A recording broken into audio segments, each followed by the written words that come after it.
अख्तरुल ईमान साहब ने ख़त लिखा है, फिर अख्तरुल ईमान साहब ने यहाँ के लीडर ऑफ अपोजिशन को लेटर लिखा है। मीडिया के ज़रिए हमने इस बात को कहा है कि एमआईएम पार्टी अलायंस के लिए तैयार है।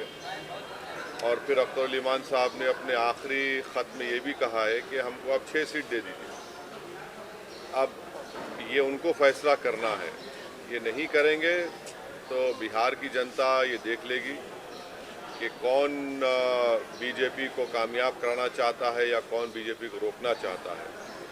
तो अब ये फैसला बिहार की आवाम पर है। हम तो अपनी जिम्मेदारी को निभा चुके हैं। कल कोई या हमसे ना कहे कि आपने बातचीत नहीं की, आपने फुला नहीं किया। तो हमने तो अपनी तरफ से पूरी कोशिश की और जनता के सामने, आवाम के सामने हमने इस बात को रख दिया। बिहार में कितनी सीटों पर पार्टी चुनाव लड़ेगी? जब लिस्ट जारी होगी तो आपको पता चल जाएगा। सर एक आई लव मोहम्मद कहने पर जो है पूरा बवाल है, उस पर क्या कहेंगे सर? देखिए, ये शुरू हुआ था कानपुर में। वहाँ के शायद एडीजीपी, एडिशनल डीजीपी ने कहा कि कोई नया पोस्टर नहीं लगा सकते। तो उसके बाद हमने सोशल मीडिया पर कहा कि हम इस बात को मानते हैं कि मोहम्मद सल्लल्लाहु अलैहि वसल्लम से हम मोहब्बत करते हैं। हर मुसलमान मोहम्मद सल्लल्लाहु अलैहि वसल्लम से मोहब्बत करता है इसलिए कि उसके ईमान का हिस्सा है।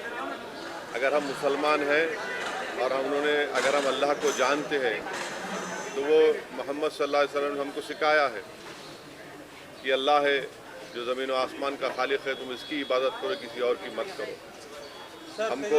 हमको उन्होंने बताया है कि तुम्हारा ईमान उस वक्त तक मुकम्मल नहीं हो सकता जब तक कि तुम मोहम्मद सल्लल्लाहु अलैहि वसल्लम को अपनी दुनिया की हर चीज़ ज़्यादा नहीं चाहोगे।